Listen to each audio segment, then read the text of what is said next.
이제 용어에 정리하면서 그게 다 같이 나옵니다. 이 수학 가나형과 AB형인데 지금 AB형이란 말을 쓰는데 전에는 가나형이란 말을 썼었어요. 그리고 지금 이제 가나형은 다시 돌아갈 것 같지는 않은데 AB형 다시 돌아갈 것 같지는 잘못 반대로 말씀드렸네요. 현재 지금 AB 가나형으로 쓰고 있고 옛날에는 AB형이라고 했었어요. 근데 지금 가나형이 가가 이과, 나를 이제 문과가 이제 보고 있고요. 보통 옛날에 A형이 문과 애들이 많이 봤어요. B형이 이제 이과 애들이 많이 봤는데 여기 이제 가나 AB형을 왜 왔다 갔다 하냐면 가나는 이제 계열별로 봐요. 배우는 게 달라요. 가형하고 나형 배우는 게 달라요. 그래서 공통적인 뭐 확통 정도는 공통으로 가지만 나머지 게 이제 배우는 게 좀 달라요. AB형은 수준별이라고 보시면 돼요. 수준별. 그래서 A형이 좀 쉽고 B형이 좀 어렵습니다. 그러다 보니까 이제 B형을 이제 이과 애들이 주로 했었었는데 지금도 이제 재수 종합반이나 이런 데 가면 문과를 A를 붙여요. 뭐 HA반 이런 식으로 SA반 이런 식으로 붙이고요. 이과에 B를 붙여요. HB1, HB2 이런 식으로. 그래서 그때 습관이 아직 남아있어서 그런 건데 이제 현재로서는 가나형만 쓰기 때문에 A병으로 다시 돌아갈 일은 이제 글쎄요 없을 것 같고요. 또 이제 수학 통합되고 문이과 없어지니까 뭐 없겠죠. 이제 가나형도 사용 안 하니까요. 자 어쨌든 이렇게 수학 고 이런 말아 나왔던 거고 가나형은 이제 2022 정도부터 수능부터는 가나형 없이 수학은 이제 통합으로 가게 되니까 이 말도 사라질 것으로 보입니다. 자 그다음에 상대평가, 절대평가. 아까 보셨던 표준 점수 다 상대평가예요. 그죠? 국어, 수학, 탐구 전부 다 이제 정해져 있죠. 몇 점 이상으로 되는 이 정해진 게 아니라 어떤 그 본 모집단, 응시 집단에서부터 평균을 내서 이렇게 정해지는 거죠. 그때 가서. 그죠? 지금 모르는 거예요. 그래서 작년에 몇 점 이상은 1등을 받았다 하더라도 올해는 안 될 수도 있는 일이 벌어지게 되는 거죠. 그러니까 모집단에서의 차이가 나오는 거고 절대평가는 점수가 정해져 있죠. 이거 뭐 90점 이상 1등급, 80점 이상 2등급, 70점 이상 3등급. 현재 지금 중학교가 이제 그 절대평가를 하고 있죠. A, B, C, D, E 이렇게 딱 이제 주고 있죠. 주고 있는데 이제 절대평가가 이제 수능에서도 한국사하고 현재 영어가 절대평가를 하고 있고요. 조금 요건 이제 확대되는 거로 갈 뜻으로 보이게 됩니다. 현 시점에서는 일단 두 과목만 이제 그렇게 돼 있고요. 그래서 절대평가는 점수를 정해놓고 아예 그 맞추게 되는 건데 이게 뭐 일장이 다 있어요. 일장이 다 있는데 절대평가로 가게 돼서 시험이 어렵게 나오면 1등급이 아예 다 사라져버린 일이 벌어질 수도 있다 보니까 난이도 맞추는 게 상당히 좀 쉬운 일은 아닙니다. 근데 이제 그렇다고 해서 뭐 무조건 상대평가로 가자니 너무 또 경쟁이 치열해지고 그 몇 점 차이에 0점 몇 점 차이에서 이게 또 순위가 바뀌는 일이 벌어지다 보니까 정부에서 이제 이걸 갖다가 섞어서 사용하고 있는데 어쨌든 용어 자체는 그렇다는 겁니다. 그다음에 사회탐구, 과학탐구는 1, 2가 있어요. 사회탐구는 이제 9과목이 있는데 여기는 1, 2가 없고 과목별로 쭉 나눠져 있어요. 그 보통 이제 잘 아시다시피 뭐 사회문화, 뭐 한국지리, 세계지리, 뭐 경제, 법과 정치 이런 과목이 전부 다 뭐 생활과 윤리, 윤리사상 이런 게 전부 다 사탐에 해당되고요.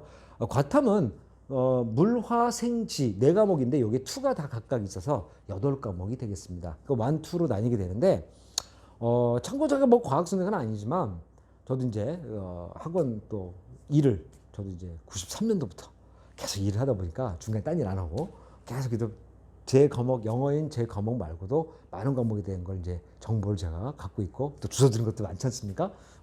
탐구는 완투가 다른 과목이라고 보셔야 돼요. 그러니까 예를 들어서 화1, 화2는요 서로 완전히 다릅니다. 과목이. 화원 잘한다고 화투 잘한다는 보장은 어디에도 없어요. 전혀 다른 과목으로 이해를 하셔야 되고요.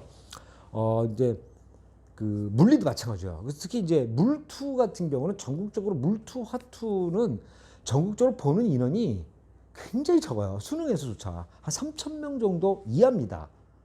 그 많은 수험생 중에서. 그러다 보니까 애들이 적을수록 이 표준 점수가 잘 안 나와요. 하나 틀리면 팍 떨어져 버리는 이런 일이 벌어지게 됩니다. 그래서 과목 선택에 있어서 상당한 주의를 기울여야 되는데 요게 이제 입시도 계속 이제 개편이 앞으로 되고 있기 때문에 여기에서는 선택 과목으로 갈 가능성이 높아져서 아마 난이도는 달라져서 뭐 깊이는 말씀을 안 드리겠습니다. 올해 시험 보는 학생들에게는 자세히 얘기를 하는데 이후로는 조금 변동이 좀 생기기 때문에 직업 탐구는 이제 저희가 말하는 이제 특성화고에 있는 학생들이 기억나시죠? 우리 학교 다닐 때 상업 공업, 농업, 수산업도 있었다고 하더라고요. 저는 뭐 상업하고 공업만 도시에 있다 보니까 했는데 그 과목이 이제 쉽게 얘기하면 이제 그 직업탐구 영역이다. 여기서 이제 제목을 이제 좀 바꿔서 나가게 되죠. 요거 이제 특성화고 학생들이 주로 이제 선택을 하게 되는데 어쨌든 직업탐구, 직탐이라고 보통 얘기하게 되죠. 요것도 영역이 따로 존재한다라는 거. 그다음에 교육청, 평가원, 사설 모의고사. 이 모의고사의 종류를 말씀드리니까 제가 아까 도입부에서 좀 말씀을 드렸었는데 여기서 가장 중요한 건 평가원 모의고사인데 평가원 모의고사는 고2 때까지는 볼 일이 없습니다. 고3 올라가서야 6월, 9월 수능 이렇게 세 번을 이제 보게 되는 거고요. 그의 평가원 모의고사는 고2까지는 출제를 하지 않고요. 교육청 모의고사는 각 학년별로 매달 있습니다. 거의. 근데 이게 지역마다 돌아가면서 돼요. 이렇게 보통 학생들은 보게 돼요. 서울교육청 거, 뭐 경기교육청, 인천, 부산 이렇게 다 나눠져 있습니다. 그래서 학교에서 선택을 해서 보는데 학교별로 모의고사를 연간 보는 횟수가 정해져 있다 보니까 매달 보지는 못할 거고요. 어쨌든 보통 3월 달에부터 한 번 보게 되고 그때 뭐 서울교육청 거 주로 볼 텐데요. 그때 뭐 경기교육청 그에 한 번 또 본다던가 이런 식으로 해서 진행을 하게 됩니다. 그래서 교육청 거가 모의고사 따로가 있고요. 평가원 거 따로 있고 사설 모의고사 이제 저희 뭐 이투스를 비롯해서 아니면 이제 뭐 다른 회사 N본부라든가 뭐 이런 데 거도 있고 D 본부 거 이렇게 해서 이제 모의고사가 존재하게 되는데 이 사설 모의고사는 그냥 그 시간 연습 정도 점수하고 그 등급은 의미가 없다라고 보셔야 돼요. 왜냐면 그 응시는 굉장히 적어요. 사설 모의고사는 매달 다 똑같이 있다 보니까 학원이나 이제 다른 데 뭐 학교에서는 별로 선택을 많이 하지 않다 보니까 선택하는 인원이 최고 많이 봐야 뭐 2만 명 넘어가기 힘듭니다. 그러다 보니까 이제 그 모의고사에서 이제 점수란 표준 점수란 이런 걸 기대하기는 좀 힘들고요. 내가 이런 유형의 문제에 대해서 자꾸 틀리고 있다던가 이런 문제에 대해 자신 있다던가 편중되는 학습을 하고 있는 건 아닌가에 대한 어떤 그 뭐랄까 이정표를 이제 사용을 해야지 이걸 갖고서 대학을 갈 수 있는 없네라고 따질 필요는 없다라고 봅니다. 단 매달 진행을 시킴으로써 이제 그 자기가 시간 안배 또는 이제 연습 하루 종일 자기가 지구력을 얼마만큼 버틸 수 있느냐 뭐 이런 거에 대한 연습용으로 활용하는 것에 상당한 도움이 될 것으로 보이고요. 물론 이 중에서 어느 것도 다 대학교 갈 때 활용할 수 있는 것은 평가원의 수능밖에 없습니다. 평가원의 수능만이 오로지 대학교 갈 때 활용되고요. 6월 9평 모의고사도 6월과 9월 평가원 모의고사도 역시 대학교 갈 때는 활용되지 않습니다. 전혀 일체 어떠한 모의고사도 가끔 제가 이제 기숙학원에 있다 보니까 이제 예비고 윈터 뭐 썸머 이렇게 들어오잖아요. 보면 예비고일 이제 중3이죠 학생이 처대다 보니까 이런 얘기를 하세요. 고등학교에서 보는 모의고사 같은 거 대학교 갈 때 활용되느냐라는 말씀을 많이 물어보세요. 그래서 제가 말씀드린 거지만 오로지 수능만 대학교 갈 때 활용된다. 딱 한 번. 그 외 거는 일체 대학교에서 지금까지 본 모의고사 점수 내놓으세요. 뭐 이런 거 묻지도 않고요. 출제하라, 제출하는 거 이제 뭐야 그 성적을 기록하는 것도 없고요. 일체 없습니다. 학교에서 기록하는 것도 번외로 별도로 따로 수능 성적표, 이제 모의고사 성적표는 따로 나오게 되고요. 보통 이제 요건 이제 기억하세요. 1학년, 2학년 때도 애가 수능 점수가 잘 안 나오라는 말씀을 학교에 가면 하실 거예요. 또 듣게 되실 텐데 그때 1학년, 2학년 무슨 수능을 봐 아직 안 봤는데 그건 전부 다 이제 모의고사를 두고 얘기를 하시는 거예요. 학교 선생님들께서 애가 수능 점수가 잘 안 나오네 이런 얘기는 수능형 모의고사 점수가 좀 안 나온다는 얘기인데 요건 아셔야 될 거예요. 내신과 수능 모의고사죠. 두 개 다 잘 나온 학생은 거의 없습니다. 너무 욕심 부리지 마세요. 두 개 다 뭐 안 나온 학생 많습니다. 많은데 보통 한쪽이 높고 이렇게 돼요. 차이가 난다는 거죠. 근데 뭐 제가 지금까지 20년 이상 거의 30년 가까이 일을 해오면서 느낀 건데 어느 쪽을 잘하는 게 대학까지 유리하냐라고 말씀드린다면 딱 정답을 말씀드렸지만 내신보다는 수능 모의고사 잘 본 학생들이 수능을 잘 보더라고요. 꼭 그런 건 아닙니다. 절대적인 건 아니에요. 오해하지 마시고요.